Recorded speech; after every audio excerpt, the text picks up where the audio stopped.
와서 이제 형 에서를 만났습니다. 그러고 난 뒤에 근 10년 그리고 난 뒤에 머물렀던 것이 바로 10년 동안 세겜에서 머물렀습니다. 자, 그래서 에서를 만났을 때 죽을 위기를 하나님께서 구해주신 것을 야곱이 봤고, 이 야곱은 세겜에서 그래서 제단을 쌓고 고백하는 것이 엘로의 이스라엘, 이 뜻은 하나님, 이스라엘의 하나님, 그러니까 자기의 이름을 들어서 나의 하나님이다라고 고백을 하면서 번제를 드렸었습니다. 자, 이렇게 큰 위기 가운데서 구원을 경험한 뒤에 야곱도 그렇고 우리 성도들이 해야 될 일은 무엇인가 하면, 우리가 더 깨어서 각성을 해야 되는 것이, 사람의 방심이 언제 오는가? 바로 큰 일을 해서 구원을 받은 뒤에 사람의 방심이 찾아오기 때문입니다. 오늘 본문에서도 역시 야곱도 세겜에서 이 10년 동안 바로 신앙적인 방심의 세월을 보냈었고, 그래서 30년 전에 형을 피해서 도망을 갔을 때 베델에서 만났더니 하나님 앞에 하나님을 만나고 야곱이 하나님 앞에 내가 이곳에서 하나님의 전을 짓겠습니다 라고 하나님 앞에 서원을 했습니다. 근데 이미 돌아왔는데도 10년이 됐는데도 하나님 앞에 그 소원을 이행을 하지를 않고 있었습니다. 자, 이렇게 인생의 목적과 어떤 사명의 충성보다는 야곱이, 또 우리 성도들이 육신적 안정이 더 우선할 때 어떤 일이 있었는가? 야곱 집안에게는 바로 디나가 세겜산을 구경하러 갔다가 세겜성의 추장 바로 세겜에게 성적인 폭행을 당했습니다.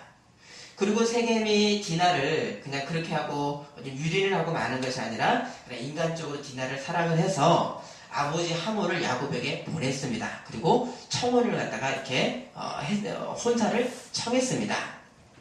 자, 그것이 이제 34장 이제 8절 읽어주십니다. 하몰이 그들에게 이르되 내 아들 세겜이 마음으로 내 딸을 연양하여 하니 원하건대 그를 세겜에게 주어 아내로 삼게 하라. 자, 이렇게 이야기를 하고 야곱에게 아주 유리하게 들리는 제안을 지금 세겜이 하는데요. 하몰이 하는데, 자, 34장 10절이죠. 너희가 우리가 함께 건조하되 땅이 너희 앞에 있으니 너희 거기 보러 내내 거기서 기업을 얻으라 하고. 자, 야곱이 어디 살았는가에서 우리가 볼 수 있는 것은 야곱은 세겜성 바깥에서 살았습니다. 성 바깥에서 옛날에 살았다는 것은 위험에 늘 노출되어 있는 어떤 상황이었습니다.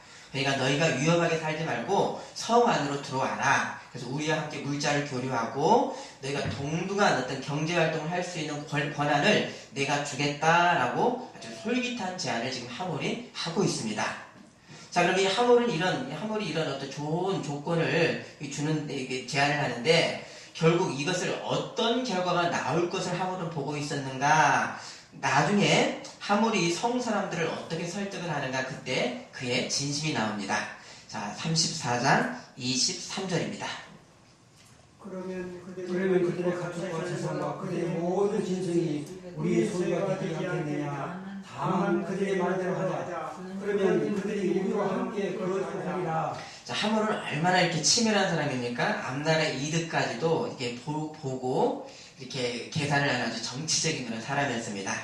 그런데 이런 하몰보다도 더 아주 잔인하고 또 교묘한 사람들이 누구였는가? 바로 야곱의 아들들이었습니다. 자, 야곱의 아들들이 우리를 할례받지 못한 사람들과는 결혼을 못하니까 당신네 이 성 사람들 모두 다 할례를 받으면 그때 우리는 당신들과 결혼할 수 있다. 그렇지 않으면 우리 딸을 다시 데려올 것이다 라고 이 야곱의 아들들이 이야기를 합니다. 자, 여기서 우리 딸을 다시 데려올 것이다 라고 하는 이 말 속에, 그럼 이 디나는 지금 어디에 지금 억류되어 있습니까? 바로 지금까지도 세겜이 여전히 디나를 붙잡아두고 있는 것입니다. 이건 뭡니까? 아버지 하몰이 야곱과 야곱의 아들들을 얼마나 무시를 하고 있었는가, 갑의 위치에서 무시를 하고 있었는가, 어떤 그런 정황적 상황이 엿보이게 됩니다. 자, 그래서 이 이야기를 들었더니 이 세겜은 그러면 디나를 깊이 사랑한 탓에 온 성 사람들에게 할례를 받자라고 설득을 했습니다. 그리고 난 뒤에 이제 이스라엘 날씨는 굉장히 무더운 날씨죠. 무더운 날씨에 할례를 받은 뒤 3일 뒤에 어떤 일이 있었는가? 자, 34장 25절입니다. 제3일에 그들이 약할 때에 야곱의 두 아들 다도와 오라버니 시몬과 레위가 각각 칼을 가서 몰래 서로를 기습하여 모든 남자를 죽이고. 자, 야곱의 둘째 셋째 아들이죠. 시몬과 레이가 바로 동생의 수치에 대해서 살인의 보복을 했습니다. 근데 앞서서 이 보복을 하려고 어떤 거짓말을 했는데 어떤 재료를 사용을 해서 거짓말을 했는가 하면 바로 할례를 사용해서 거짓말을 했습니다. 할례는 무엇입니까? 하나님께서 아브라함에, 그러니까 이들의 시몬과 레이에게는 할아버지 아브라함의 나이 99살 때에 약속의 후손을 내년에 주겠다라고 하는 하나님의 언약을 하시고 하나님께서 너희가 특별히 구별된 백성이다라고 할례를 명하셨습니다.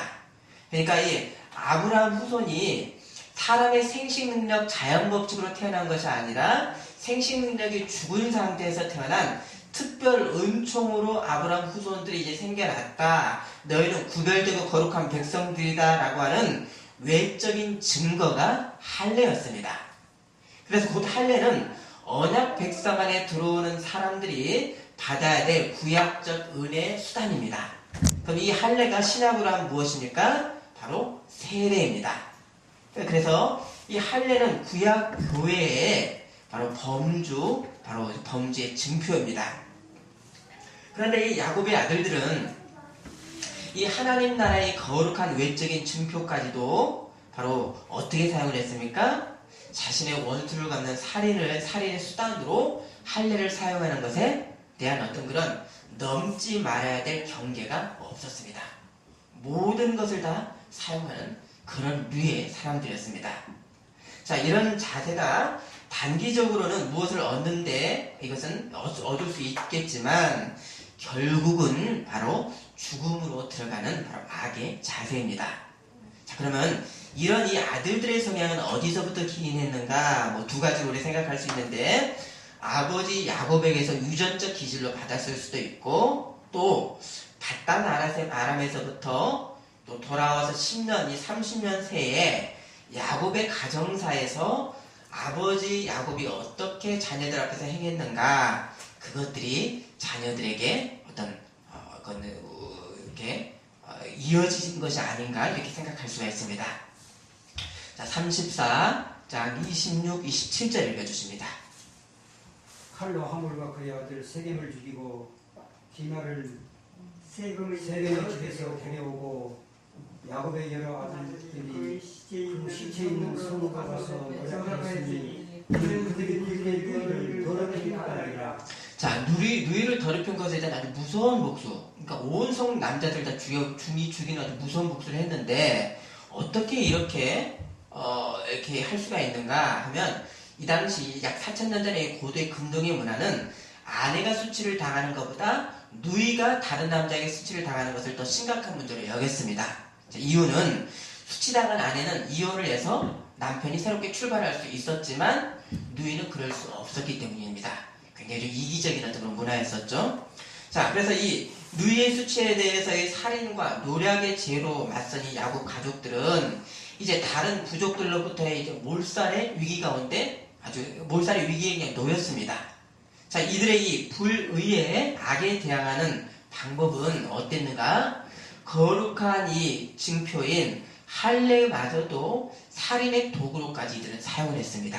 바로 그래서 악을 아주 더 무서운 악으로 갚았습니다. 또 의도적인 거짓으로 사람을 죽이는 무서운 일을 이들은 행했습니다. 자, 우리도 보통 사람이기 때문에 누군가 나에게 어떤 악을 행했을 때 우리 1차적 반응이 무엇이죠? 바로 그만큼 갚아주려고 하는 1차적 본성이 있습니다. 그러나 하나님의 말씀은 무엇인가? 야고보서 1장 20절에 사람이 성내는 것이 하나님의 의를 이루지 못합니다. 자, 이 말씀 앞에서 우리는 혹여라도 우리가 당한 분노와 억울한 상황을 우리는 풀어 나가야 될 것입니다. 구약의 잠언 25장 21절에는 너의 원수가 배고파하거든 음식을 먹이고 목말라하거든 물을 마시게 하라. 아멘이십니까? 어려운 말씀이시죠? 이 신약의 예수님의 말씀은 더 근원적 말씀입니다. 마태복음 5장 39에서 44절 말씀은 악한 자를 대적하지 말라. 누구든지 내 오른뺨을 치거든 왼편도 돌려대며. 44절은 너의 원수를 사랑하며 너희를 박해하는 자를 위하여 기도하라. 자, 이 말씀 앞에서 우리가 놓였습니다. 그리고 현실은 어떻습니까? 우리의 분노, 우리의 원수의 상황과 이 말씀 앞에서 이 사이에 놓이는데 우리는 어떻게 이 말씀을 순종해 나가야 되는가? 이것이 우리의 과제입니다. 자, 그러면 어떻게 순종할 수 있는가? 사람으로서는 할 수가 없습니다. 마태복음 19장 26절에 사람으로는 할 수 없으나 하나님으로서는 다 하실 수가 있느니라. 아멘. 자, 이것은 구원에 대해서 말씀하셨습니다. 사람으로서는 구원받을 수 없는 것을 하나님으로서는 하시게끔 하는 것이 하나님의 은혜였습니다. 그럼 이 은혜를 받았다는 것은 이 예수님의 말씀도 우리가 따를 수가 있는 가능성, 능력을 우리에게 주셨다는 것입니다. 아멘. 아멘. 결코 사람의 의지로 악을 선으로 갚을 능력이 우리에게는 없습니다. 그러나 우리가 먼저 이런 우리의 악한 억울한 상황 가운데 분노에 대해서 행동을 하기 전에 우리는 무엇을 먼저 해야 되겠습니까? 기도. 맞습니다. 우리는 하나님 앞에 달려나가서 행동하기 전에 기도해야 됩니다. 예를 들어서 시편에는 다윗의 탄원시들이 많이 있는데요. 이 탄원시는 원수들을 향한 적나라한 다윗의 저주들이 있습니다. 저 원수들의 후손들은 백탁병에 걸리게 하시고 그들의 이가 부러뜨려 주시고 그들의 후손들이 저주를 받게 하시고 이런 내용들입니다. 자, 다윗은 먼저 복수하기 전에 뭐 했습니까? 하나님 앞에 나가서 자신의 억울함을 하나님 앞에 솔직하게 토로한 후에 그 다음에 다윗은 하나님의 뜻에 순종할 수가 있었습니다. 바로 성령의 인도하심을 받아 순종으로 가는 길입니다. 하지만 우리가 이 사람의 죄, 다른 사람이 나에게 행한 이 죄와 어떤 그런 이 악에 대한 이 용서에는 죄에 대한 하나님의 공의의 기준까지는 버리지는 않습니다. 히브리서 12장 4절에 너희가 죄와 싸우되 아직 피 흘리기까지는 대항하지 아니하고 어떻게 하라 그랬습니까? 피 흘리기까지 죄와 싸우라고 했습니다. 그래서 내가 이 죄로 인해 다른 사람의 죄로 인해서 받은 물질적, 정신적 피해를 내가 용서한다는 건 뭐라 그랬습니까? 우리가 우리에게 죄진 자를 사해 준 것 같이 주기도문을 해서 말씀드렸죠? 바로 나에게서 멀리 떠나 보내는 것입니다. 과거의 기억을 하나님께서 하십시오라고 그냥 떠나 보내는 것입니다. 이런 용서를 하지만 그가 행했던 죄와 그의 악한 기준에 대한 하나님의 영원하신 공의는 사라지지를 않습니다. 그래서 로마서 12장 19절에 내 사랑하는 자들아 너희가 친히 원수를 갚지 말고 하나님의 진노하심에 맡기라. 기록되었을 때 원수 갚는 것이 내게 있으니 내가 갚으리라고 주께서 말씀하시니라. 다만 하나님의 공의는 자제하시지만 우리가 해야 할 일은 뭡니까? 용서하고 악을 선으로 이겨야 되는 생명의 길, 말씀의 길이 우리가 따라야 될 길입니다. 아멘. 만일 이 하나님의 말씀을 경홀히 여기고 그것은 이상일 뿐입니다 라고 우리가 여긴다면 이 자세, 이 정신에서 오는 악한 역사의 현실이 우리에게 있다는 것을 주의를 해야 될 것입니다. 자, 악을 더한 악으로 갚은 이 아들들로 인해서 이 야곱 가족은 이제 모두 다 죽을 어떤 그런 멸절의 상황 가운데 놓였습니다. 자, 34장 30절입니다.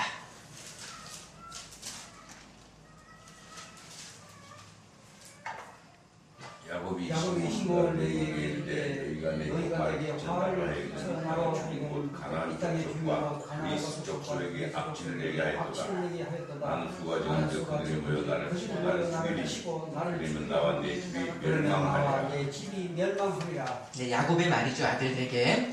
자, 구약 성경에서 냄새를 풍긴다라고는 의미는 생명의 냄새, 죽음의 냄새, 그런 어떤 것이 우리에게 서려 있다라고 하는 그런 의미입니다. 그러니까 야곱 집안에 죽음의 냄새가 지금 나고 있다. 우리가 죽었다라고 하는 그런 말입니다.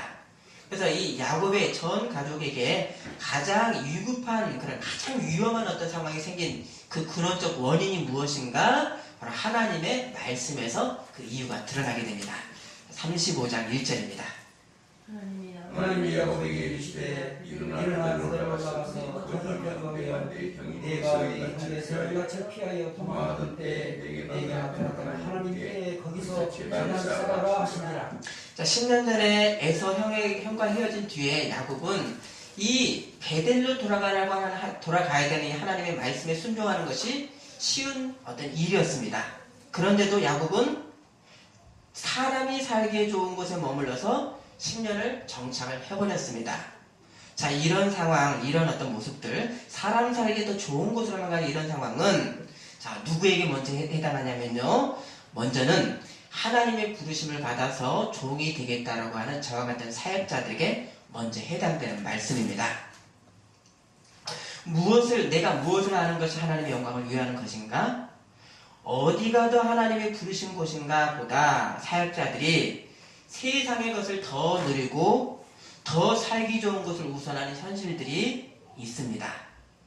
자, 이 사역자들이 하나님의 영광을 위해서 내가 있어야 될 곳, 내가 가야 될 곳을 먼저 기도하려고 하는 마음 자체가 주의 종들에게 있는가입니다. 물론 저도 여기에 포함됩니다. 또한 여러분 성도님도 이 질문에 포함이 됩니다. 하나님의 영광이 우선하는 곳에 대한 의지 자체, 내가 그렇게 하려고 하는 어떤 행하지는 못했다고 할지라도 의지 자체가 나에게 있는가를 한번 자문을 해보십시오. 하나님의 영광을 위해서 가장 있어야 될 위치에 대해서 안중이 없는 생활이 길어지게 될 때 어떤 악의 역사들이 그의 인생과 그의 가정 가운데 이렇게 붙게 되는가? 자, 35장 2절입니다. 야곱이 자기 겉사람과 자기가 함께하는 부자에게 이르되 너희 교회에 있는 이방 신상들을 버리고 자신을 정결하게 하고 너희들 의복을 바꾸어 입어라. 자, 하나님께서 야곱을 만나 주셨던 그런 맨몸의 자리, 바로 베델에 돌아가기 전에 야곱 가족들이 버려야 될 것들이 있었죠. 뭐였어요? 뭡니까? 바로 이방 우상 신상들과 귀금속들이었습니다. 자, 우리도 하나님 앞에 맨몸으로 아주 알몸으로 나가기 위해서 버려야 될 것들이 있습니다. 바로 하나님 위에 드라빔 이방 우상 신상들, 귀금속의 형상을 새겨서 부족으로 사용을 하는, 내가 하나님을 알고 믿으면서도 하나님만을 의지하지 않아도 되는 온갖의 우상의 실체들, 그런 무형의 우상들을 야곱 믿음의 가족들이 파악을 하고 그것들을 먼저 묻는 과정들이 먼저 있었습니다. 또한 우리도 매 순간 매일 하나님 이외의 우상의 요소들이 무엇인가를 우리가 파악을 해야 되고, 이 붙들고 있는 이것들을 우리는 매일 버려 나가야 되는 것입니다. 아멘이십니까? 아멘. 자, 여기에는 세 단계가 있습니다. 바로 이방 신상들을 버려라. 무엇이 이방 신상이고 우상인 건지를 아는 그런 바른 인식이 있어야 됩니다. 하나님 말을 섬긴다고 하지만 실제는 우상을 하나님으로 알고 섬기는, 하나님에 대한 지식이 부족해서 나오는 종교인의 이기심이 얼마나 이 교회에 다니는 사람들에게 많이 나타나고 있는가, 여러분 우리 주변에서 보지 않았습니까? 우리 이 부분을 생각할 수 있습니다. 버려야 될 것들과 꼭 붙들어야 될 것에 대한 참된 이 하나님의 지식으로 나를 보고 그 다음은 버릴 것을 버려내야 됩니다. 잘라냅니다. 그리고 하나님 두 번째 말씀 뭐라고 하셨습니까? 너희를 정결케 하라고 하셨습니다. 내가 지은 죄와 불순종을 하나님 앞에 정직하게 고백하는 바로 정결한 회개입니다. 이 진정한 마음 심령의 회개가 결국 이어지는 것이 어디인가? 회개가 어디로까지 이어진다고 했습니까? 바로 회심이라고 했습니다. 회심, 곧 실제의 삶으로의 변화입니다. 그래서 그 회심이 어떻게 됩니까? 세 번째 단계, 너희들의 의복을 바꾸어 입으라. 옛 것을 벗어버리고 새 것으로 갈아입습니다. 오전에 나누었죠? 에베소서 4장 20에서 24절. 너희는 유혹의 욕심을 따라 썩어져가는 구습을 따르는 옛사람을 벗어버리고 오직 너희의 심령이 새롭게 되어 하나님을 따라 의와 진리의 거룩함으로 지으심을 받은 새 사람을 입으라.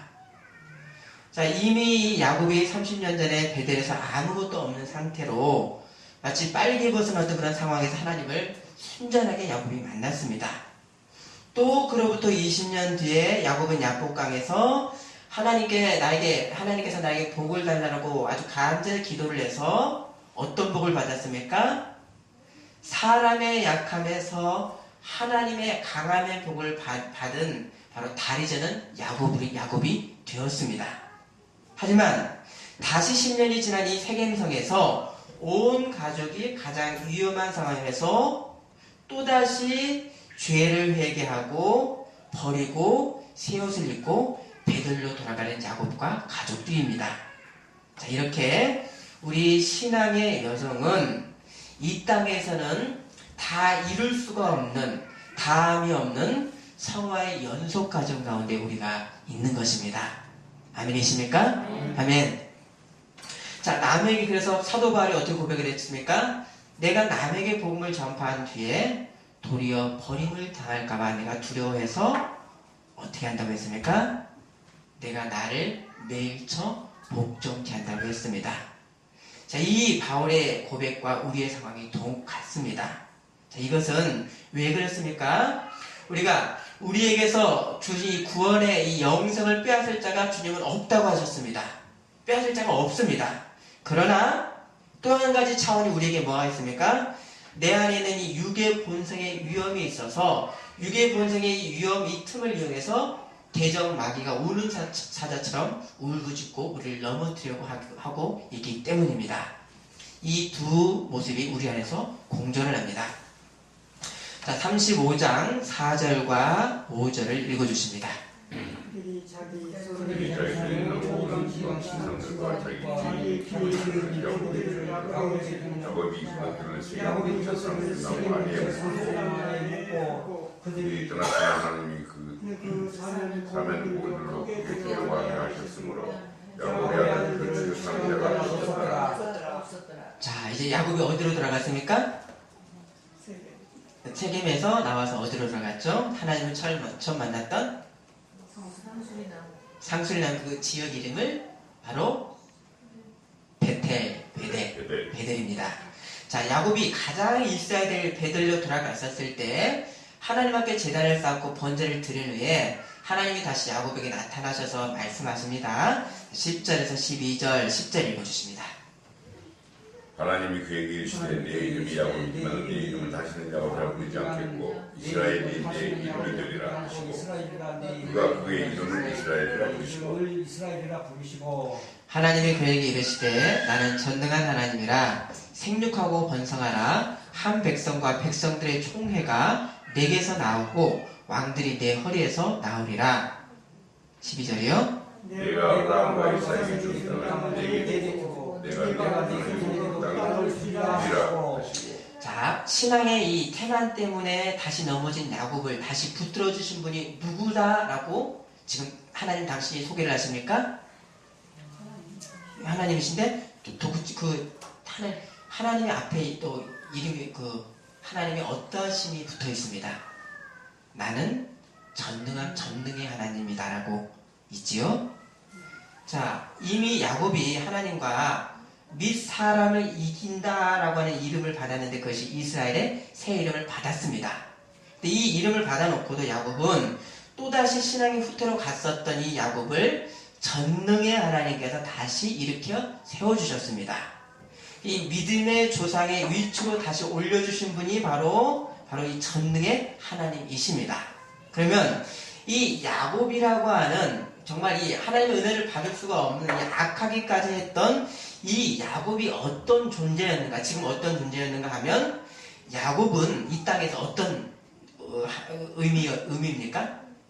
믿음의 조상, 3대째 어떤 조상이기도 하고, 자, 아브라함도 하나님의 나라였고, 이삭도 하나님의 나라였습니다. 야곱도 하나님의 나라였습니다. 왜 나라입니까? 하나님의 나라라고 하는 것은 바로 아브라함, 이삭, 야곱을 통해서, 야곱이 한 사람을 통해서 민족이 발생을 하고 이스라엘 민족이 하나님의 나라가 되기 때문에 결국은 야곱은 하나님의 나라입니다. 맞습니까? 네, 그렇죠. 그러니까 야곱은 하나님의 나라입니다. 그러면 이 하나님의 이 구속 역사에서 이 야곱은 도저히 사람으로서는 내가 하나님의 나라라는 것은 엄청난 부담감입니다. 그런데 이 헤아릴 수 없는 이 큰 사명을 누가 이루시는가를 야곱이 하나님의 계시로서 하나님의 계시로서 아는 것이 나는 전능의 하나님이라 내가 너를 이렇게 세워주시겠다라고 하는 전능의 하나님이 그 모든 것을 이루신다는 것을 야곱은 베델에서 계시로 들었던 것입니다. 그래서 이 사람은 우리가 하는 것을 우리 하는 모든 일 가운데 무엇을 여러분 내가 하는 것이 아닙니다. 아니지요. 바로 우리는 하나님의 계획하심에 쓰임을 받을 뿐이지 하나님을 따라 순종하는 자인 것에 참 평안이 우리 가운데 있는 것입니다. 아멘. 그러면 이제 현재 야곱에게 이미 실현된 복들이 있는데 그건 어떤 복들이 야곱에게 이미 있습니까? 그렇죠. 맞습니다. 생육하고 번성하라고 하는 하나님의 말씀을 따라서 야곱이 12아들이라 되는 아들이 있었습니다. 그리고 또한 어떤 복이 있었냐면 내가 너에게 복을 주겠다라고 하는 물질적인 엄청난 복을 야곱이 받았습니다. 그래서 세겜성 사람들이 야곱을 끌어들여서 그 재산을 우리가 합치자라고 했습니다. 또 한 가지 복 우리가 헤아리면 온 고를 두렵게 하는 하나님의 보호하심이 야곱의 가족 가운데 있었습니다. 자, 그러면 아직 이루어지지 않는 복은 앞으로 후손들에게 이어질 복은 많은 후손의 번창인 이스라엘의 백성, 이스라엘의 민족 백성이 되고 여기서 나올 많은 왕들이 나올 것이다 라고 하는 이것이 바로 아직 이루어지지 않았습니다. 아직까지는 왕들이 없죠. 이것이 그래서 이루어지는 거, 이 나중에 왕들이 열왕시대 왕들의 시대에 왕들이 나타나는 것 이것이 구약의 역사입니다. 또 이 신약에 와서는 예수님을 믿는 믿음으로 야곱의 후손으로 동참이 되는데요. 어떻게 동참됩니까? 이방인들도 야곱의 후손, 우리가 야곱의 후손이 되었습니다. 어떻게요? 그렇죠. 예수님을 믿음으로 야곱의 후손이 된 영적 이스라엘입니다. 그러면 곧 지금으로부터 3900년 전에 야곱에게 주셨던 이 언약을 여호와 하나님께서, 전능의 하나님께서 어떻게 이루실지 앞으로 전개될 세상 구원 역사를 야곱 한 사람을 통해서 이미 세워주신 것입니다. 야곱은 앞으로 이루어질 일에 대해서 언약을 받았지만 우리는 이미 이루어진 것을 지금 말씀으로 좀 확인을 하고 있습니다. 그래서 결국 민족인 이스라엘 백성이 야곱에게서 났고 야곱의 후손으로 예수 그리스도가 나셔서 하나님이 세상의 구원을 이미 이루셨습니다. 자, 11절 읽어주십니다. 하나님의 그에게 이르시되 나는 전능한 하나님이라 생육하고 번성하라. 선과 백성이 천이가 내게서 나오고 왕들이 내 어디에서 나오리라. 그러면 이 하나님 언약을 이루어졌는데 그 언약이 이루어진 현실입니다. 자, 육적 이스라엘인 유대인들이죠. 육적 이스라엘 유대인들, 영적 이스라엘 이방인들 합해서 뭐라고 그러냐면 온 이스라엘이라고 됩니다. 그러면 온 이스라엘의 구원 언약에 대한 말씀이 이미 3900년 전에 있었습니다. 여기에는 유대인들만 구원받겠다라고 한 것이 아니라 이방인으로서 이스라엘에 대한 그런 그 온 이스라엘을 구원하시겠다고 하는 언약의 말씀입니다. 자, 이 말씀이 로마서에 있는데요. 11장 25절을 보십니다. 로마서 11장 25절입니다.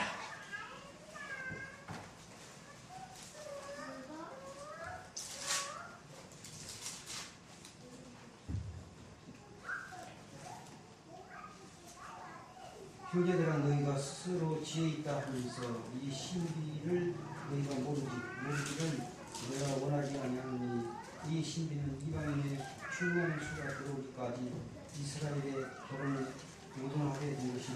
자, 이방인이 영적 이스라엘에 대해서 구원을 받았습니다. 그래서 이 영적 이스라엘이 이 구원 백성들의 수인 그런 14만 4천이라고 하는 숫자, 그러니까 이것은 정확한 어떤 수가 아니죠. 충만한 수가 12 곱하기 12 곱하기 만수 1000을 곱해서 14만 4천이 나왔습니다. 그럼 이 충만한 수가 다 찰 때까지는 육적 이스라엘 이 유대인들에게 어떤 일이 있는가? 바로 지금 이 유대인들은 어떻게 하고 있죠? 예수님을 거부하는, 복음을 거부하는 우둔함의 상태 가운데 지금 있습니다. 그래서 지금도 유대인들이 복음을 거부합니다. 하지만 거기 종말의 거의 앞에 가서 이루어질 일이 어떤 일이 있는가? 자, 26, 27절, 제가 26절 있습니다. 그리하여 온 이스라엘이 구원을 받으리라 기록된 바 구원자가 시온에서 오사 야곱에게서 경건하지 않은 것들을 돌이키시겠고 27절 내가 그들의 죄 없이 죄를 없이 할 때에 그들에게 이루어진 내 언약이 이것이다.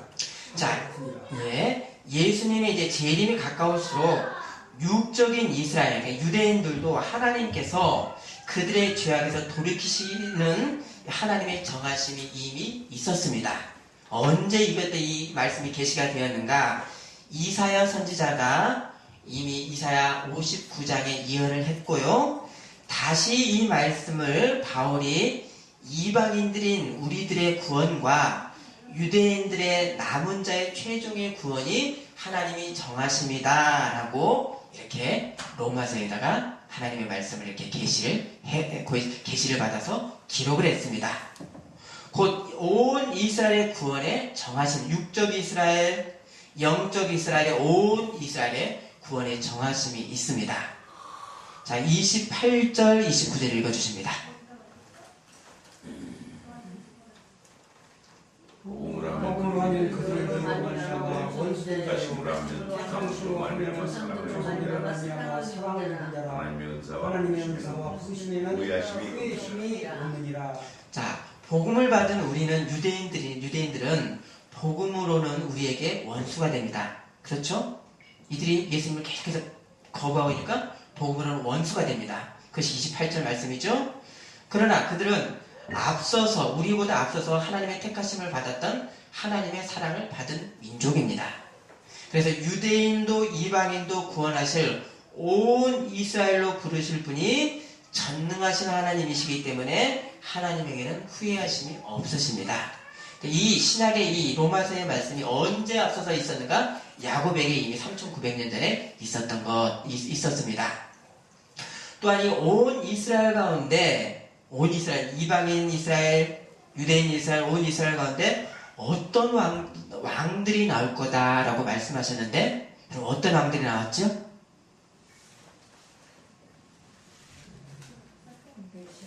메시아는 뭐 당연히 예수님께 나오셨고요. 어떤 왕들이 나왔는가? 바로 믿는 모든 사람들이 왕이라고 하시지 않았습니까? 베드로전서 2장 9절 너희는 택하신 족속이요 왕같은 제사장들이요 거룩한 나라요 그의 소유가 된 백성이니. 바로 하나님을 믿는 우리의 정체성이 여러분 무엇입니까?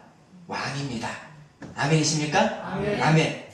왕같은 제사장입니다. 그래서 이것은 우리가 명백히 이 정체성 가운데 설 때 우리가 담대함이 있는 것이지, 여기에 대한 의심이 있을 때 우리는 누려야 될 어떤 것들을 우리의 강력한 손실이 우리에게 있는 것입니다. 이 왕의 부여함을 소유한 가장 큰 복을 우리는 받았고, 바로 이 하나님의 복을 세상 가운데 전하는 또 다른 직분이 뭐죠? 왕 같은 제사장들입니다. 이러한 이 하나님의 이 먼저의 언약이 누구에게 붙어 있었는가? 아브라함과 이삭과 야곱, 이렇게 믿음의 조상들에게 있다가 한 사람 한 개인들의 믿음의 조상들로 이어지다가 이제 야곱 이후로부터는 조금 하나님 나라의 형태가, 그 외적 형태가 바뀌게 됩니다. 어떻게 바뀝니까? 12아들로 바뀌게 되고, 12아들 12지파가 되는 민족의 단위로 확산되는 것이 확산됩니다. 그래서 야곱의 12아들이 이 아들을 어디에서 최종으로 낳죠? 마지막 막내를 어디서 낳습니까? 베냐민을 가나안 땅에서 라헬이 낳다가 베델에서 죽고 베들레헴에서 죽고 거기서 장사가 되었습니다. 자, 이렇게 해서 12지파의 민족 이스라엘이 되고 12지파의 아들이 되고 이것이 12지파가 되고 이 12아들이 어디로 갔습니까? 애국으로 들어가서 수많은 어떤 그런 민족이 그런 어떤 한 민족이 되고 그리고 이스라엘이 애국에서 400년 뒤에 종살이에서 출애굽을 해서 가나안에 들어왔습니다.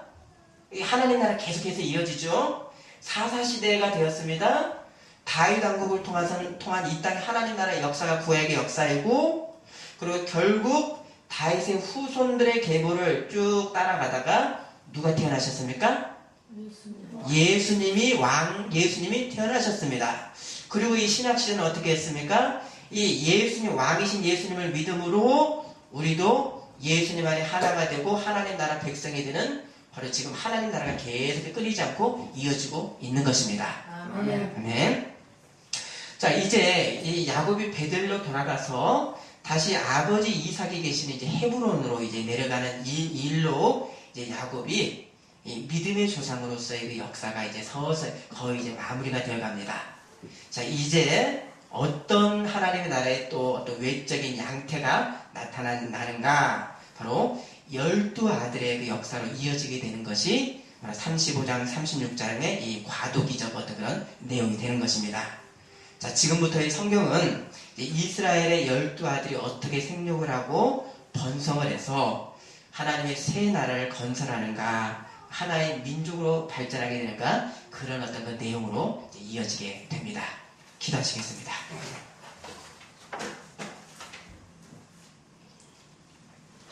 하나님, 이미 창세전에 그리스도 안에서 우리를 부르시고 구원 백성 삼아주신 아버지 하나님의 계획이 있었습니다. 그래서 이미 아담이 범죄했을 때부터 여인의 아들을 통하여 온 세상을 구원할 것이다라고 하는 이 하나님의 계획 가운데 한 번도 끊어지지 않게 이어졌던 이 하나님의 나라가 우리까지 저희까지 이렇게 이어지게 하신 것을 감사와 영광을 드립니다. 아멘. 하나님, 이 하나님의 은혜를 우리가 받았는데 하나님 나라 백성의 정체성이 무엇인지, 왕같은 제사장의 이 정체성에 소홀함이 없고 낭비가 없는 그런 굳건한 기쁨 가운데 살아가는 우리가 될 수 있도록 인도하여 주옵소서. 아멘. 하나님, 내가 받은 복을 세상 가운데 전하는 제사장이기에 하나님의 이 형상을 세상 가운데 낭비 없이 증거하는 우리의 인생으로 하나님께서 인도하여 주옵소서. 예수님 이름으로 기도드립니다. 아멘. 아멘.